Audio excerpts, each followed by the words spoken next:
আজকে আমরা আমাদের শরীরের ভেতরে থাকা এক অবিশ্বাস্য পরিবহন ব্যবস্থার গল্প শুনব। মানে একবার ভাবুন তো, আমাদের শরীরের নিজস্ব একটা সুপারফাস্ট কুরিয়ার সার্ভিস আছে, যেটা কিনা ২৪ ঘন্টা এক মুহূর্তের জন্য না থেমে কাজ করে চলেছে। চলুন তাহলে এই অসাধারণ জগতের ভেতরে একটু ঢু মারা যাক। আচ্ছা, এই সহজ একটা প্রশ্ন দিয়েই আজকের আলোচনাটা শুরু করা যাক, কেমন? আমাদের শরীর তো কোটি কোটি কোষ দিয়ে তৈরি, তাই না? একদম আমাদের মাথা থেকে শুরু করে পায়ের পাতার ওই ছোট্ট কোষটা পর্যন্ত প্রত্যেকেরই কিন্তু বেঁচে থাকার জন্য খাবার আর অক্সিজেন দরকার। কিন্তু প্রশ্ন হলো, এই জরুরি জিনিসগুলো ওদের কাছে পৌঁছায় কিভাবে? এর উত্তরটা কিন্তু লুকিয়ে আছে আমাদের সংবহন তন্ত্রের ভেতরে। চলুন আজকে সেই রহস্যটাই বের করা যাক। তো আমাদের গল্পের প্রথম পার্ট হলো এই ডেলিভারি সার্ভিস। মানে এর কাজটা ঠিক কি? ভাবুন, একটা কুরিয়ার কোম্পানি যেভাবে পার্সেল পৌঁছে দেয়, আমাদের সংবহন তন্ত্রও কিন্তু ঠিক সেই কাজটাই করে। তবে হ্যাঁ, তার থেকেও অনেক বেশি দক্ষতার সাথে। এর সবচেয়ে বড় কাজ হলো ভালো আর দরকারি জিনিসগুলো একদম ঠিক জায়গায় পৌঁছে দেওয়া। যেমন ধরুন, আমরা যখন শ্বাস নিই তখন ফুসফুস থেকে অক্সিজেনটা রক্তে মিশে যায়। আবার যখন খাবার খাই, সেই খাবারের পুষ্টিগুলো রক্তে চলে আসে। আর এই রক্তই হলো সেই বাহন, যা অক্সিজেন আর পুষ্টিকে বয়ে নিয়ে শরীরের প্রত্যেকটা কোষে পৌঁছে দেয়। কেন? যাতে কোষগুলো শক্তি তৈরি করতে পারে আর আমাদের পুরো শরীরটাকে সচল রাখতে পারে। অনেকটা গাড়ির জন্য যেমন জ্বালানি দরকার, ঠিক সেরকম। কিন্তু ডেলিভারি সার্ভিসের কাজ তো শুধু জিনিস পৌঁছে দেওয়া না, তাই না? এর আরেকটা বিরাট দায়িত্ব আছে, আর সেটা হলো কোষের ভেতরে তৈরি হওয়া আবর্জনা বা বর্জ্য পরিষ্কার করা। দেখুন, কোষগুলো যখন শক্তি তৈরি করে তখন কার্বন ডাইঅক্সাইডের মতো কিছু ক্ষতিকর জিনিসও তৈরি হয়। রক্ত তখন কি করে? সে এই বর্জ্য পদার্থগুলো কোষ থেকে তুলে নেয় আর ফুসফুস বা অন্য অঙ্গের কাছে নিয়ে আসে, যাতে শরীর থেকে ওগুলোকে বের করে দেয়া যায়। তো এই পুরো ব্যাপারটার মূল কথা কি দাঁড়ালো? যদি শুধু একটা জিনিস মনে রাখতে চান, তাহলে এই লাইনটা মনে রাখলেই হবে। এটাই পুরো সিস্টেমটার মূল মন্ত্র। একদিকে ভালো জিনিস সরবরাহ করা আর অন্যদিকে খারাপ জিনিসগুলো বের করে দেওয়া। সাপ্লাই আর ক্লিনিং দুটোই একসাথে। আচ্ছা, এবার আসা যাক গল্পের দ্বিতীয় অংশে। একটা মজার ব্যাপার কি জানেন? রক্ত কিন্তু একটা মাত্র রাস্তায় পুরো শরীর ঘুরে বেড়ায় না। না, তার কাজটা একদম নিখুঁতভাবে করার জন্য সে আসলে দুটো আলাদা কিন্তু জোড়া লাগানো পথে যাতায়াত করে। চলুন সেই দুটো রাস্তার ম্যাপটা একটু দেখে নেওয়া যাক। এই ব্যাপারটাকেই বলে দ্বৈত সংবহন বা ডাবল সার্কুলেশন। আর সত্যি বলতে, এটা আমাদের সংবহনতন্ত্রের সবচেয়ে অবাক করা ব্যাপারগুলোর একটা। এর মানেটা খুব সহজ। পুরো শরীরে একবার চক্কর শেষ করতে রক্তকে আমাদের হার্টের ভেতর দিয়ে ২ বার যেতে হয়। ভাবা যায়, একবার যায় ফুসফুসে যাওয়ার জন্য, আর দ্বিতীয়বার যায় সারা শরীরে ছড়িয়ে পড়ার জন্য। এই স্লাইডটা দেখলে ব্যাপারটা একদম পরিষ্কার হয়ে যাবে। দেখুন, এখানে দুটো যাত্রার তুলনা করা হয়েছে। একটা হলো পালমোনারি সংবহন। এটাকে বলতে পারেন একটা ছোট ট্রিপ, হার্ট থেকে ফুসফুস আর আবার হার্টে ফেরা। এর একটাই উদ্দেশ্য, রক্তে অক্সিজেন ভরে নেওয়া। আর অন্যটা হলো সিস্টেমিক সংবহন। এটা হলো একটা লম্বা জার্নি, হার্ট থেকে সারা শরীরে অক্সিজেন পৌঁছে দিয়ে আবার হার্টে ফিরে আসা। আর কে কোনটা সামলায়? হৃৎপিণ্ডের ডান দিকটা সামলায় ফুসফুসের ট্রিপটা, আর বাম দিকটা সামলায় পুরো শরীরের লম্বা জার্নিটা। এক কথায় বললে, আমাদের হার্টটা যেন একটা ডুপ্লেক্স বাড়ি, যার একটা অংশ কাজ করে শুধু ফুসফুসের জন্য আর অন্য অংশটা পুরো শরীরের জন্য। চলুন এবার একটা লোহিত রক্তকণিকার পিছু পিছু আমরা পুরো রাস্তাটা একবার ঘুরে আসি, একদম স্টেপ বাই স্টেপ। তো প্রথমে কি হয়? সারা শরীর থেকে অক্সিজেন ছাড়া রক্ত, মানে ব্যবহৃত রক্ত, ভেনা কাভা দিয়ে হার্টের ডান অলিন দিয়ে এসে ঢোকে। সেখান থেকে সে যায় ডান নিলয়। এবার ডান নিলয় একটা পাম্প দেয়, আর রক্তটা পালমোনারি ধমনী দিয়ে সোজা চলে যায় ফুসফুসে। ফুসফুসে গিয়ে সে তার কার্বন ডাইঅক্সাইডটা নামিয়ে দিয়ে ফ্রেশ অক্সিজেন তুলে নেয়। এবার অক্সিজেন ভরা টকটকে লাল রক্ত পালমোনারি শিরা দিয়ে আবার হার্টে ফেরে, তবে এবার ঢোকে বাম অলিন্দে। তারপর যায় বাম নিলয়, আর সবশেষে বাম নিলয় তার পুরো শক্তি দিয়ে একটা জোরে পাম্প করে, আর রক্তটা অ্যাওয়ার্টার মাধ্যমে সারা শরীরে ছড়িয়ে পড়ে। কি অসাধারণ একটা সাইকেল, তাই না? আচ্ছা, আমরা তো রক্তের পুরো জার্নিটা দেখলাম। এই যে রাস্তাগুলো, মানে ধমনী আর শিরা, এগুলো নিয়ে একটা খুব কমন প্রশ্ন আছে, যেটা আমাদের প্রায় গুলিয়ে দেয়।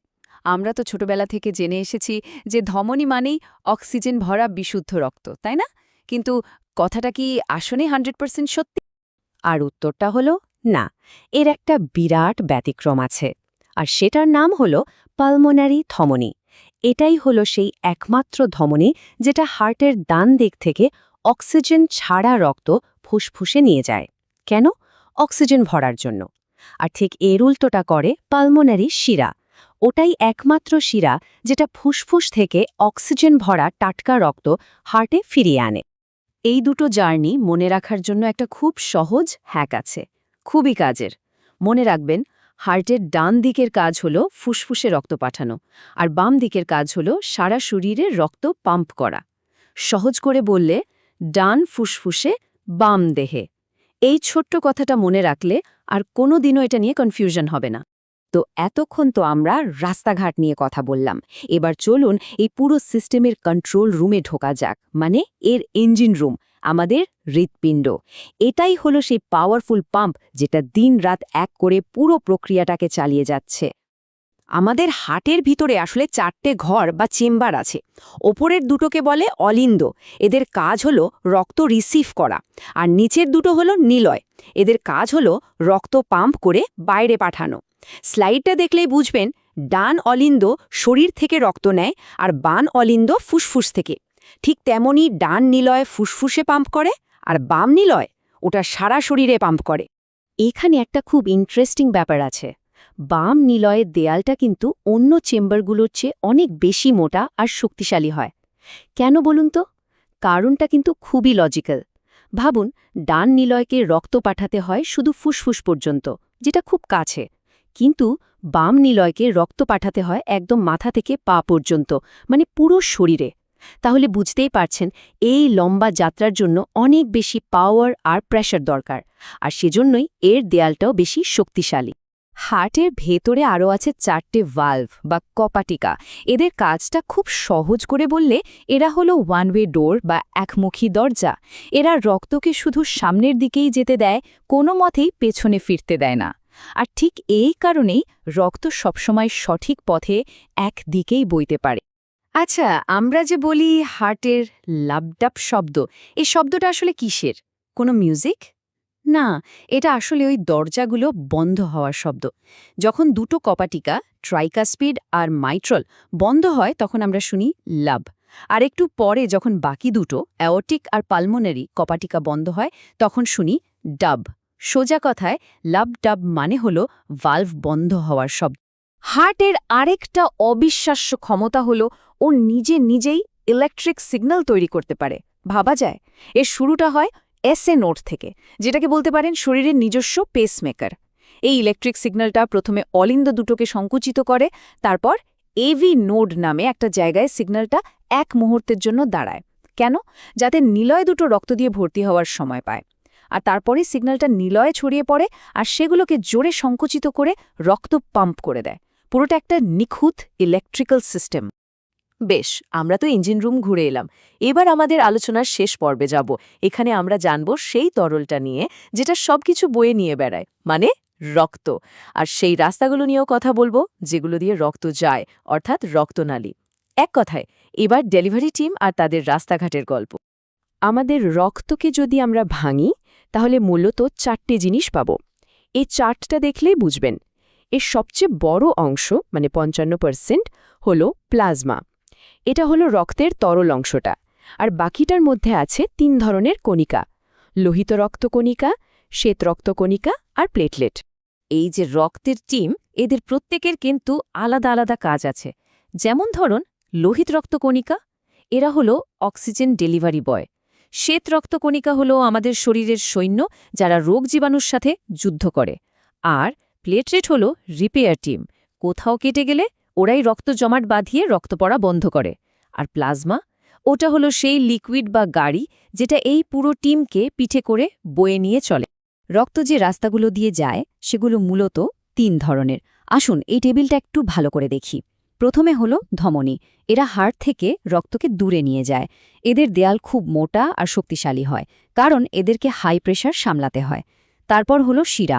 এরা রক্তকে আবার হার্টে ফিরিয়ে আনে।